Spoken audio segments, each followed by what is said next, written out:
unfortunately, the proles have voted. Trump is president. UK want to leave the EU. As hilarious as it all is, these are the votes of the people. You're preaching to the converted in this room right now. Earlier, you made light of the small changes that people have made on social media for enacting change. How do you, George, think we should enact change that will affect the majority of people who aren't fortunate enough to be here today? Thank you very much. Thank you. Great question. I would challenge one of its premises. I mean, you know, I don't think that either Trump or Brexit are the work of the proles, so to speak. I would say that these are elite projects. I don't know what a prole is. Can we just... well, proletariat, I mean, you know, just in case someone else in the room. So basically, out of all 500 of you doesn't know what a prole is. A prole is a heuristic for the working class. That's what it means. What is heuristic mean? Oh, sorry, a shortcut. Sorry, sorry.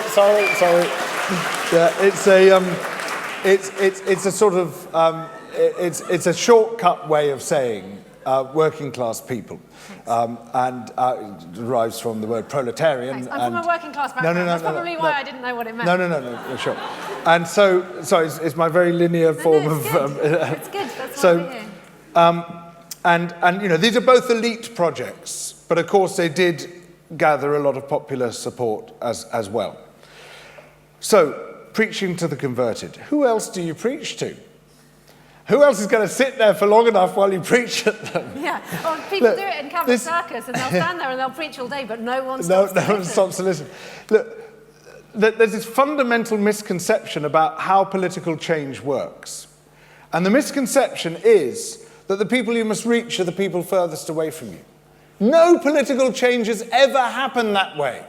The way it works is that you create a powerful core of people.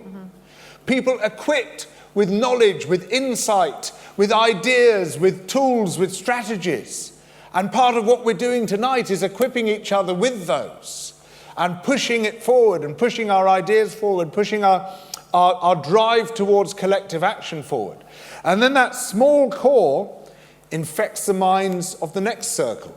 And then you reach the next concentric circle and you move outwards from there. This is how all political change has always happened.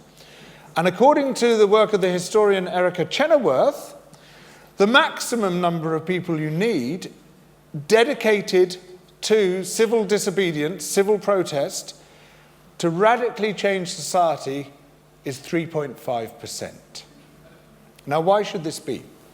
The answer is that most people, most of the time, are not politically involved, not in any active way. You know, most people might vote in some elections, probably not tomorrow. Most people might read a paper occasionally, but actual political commitment, being fully politically engaged and active, this is a minority pursuit. And yet the minority that pursues it ends up running the world. The world is run by the people who turn up.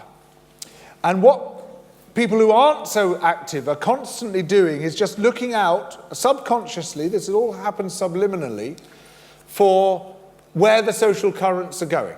This is what we've always done. This is what being a socially minded creature is all about. We're constantly attuned to the rest of society.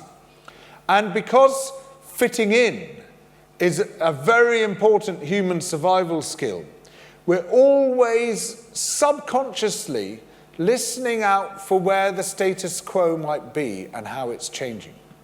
And if you get a small-ish core of people, 2%, 3%, 3.5%, fully committed to a wholly new position and promoting that and pushing it into people's minds again and again and again, people perceive that society has shifted, and suddenly you get these tipping points in politics, boom, everyone falls in line with it, almost everybody. And what you see again and again is that certain powerful political narratives capture the public mind and become dominant. We saw it with Keynesianism, we saw it with neoliberalism. People have been listening for the new narrative. And finally, I think we're beginning to hear it. And I think we are starting to see this shift. I mentioned before about how politics proceeds by punctuated equilibria, long periods of stasis, followed by sudden rupture. We are in a period of sudden rupture. And what we need is a committed 2, 3, or 3.5% to turn that into massive political change.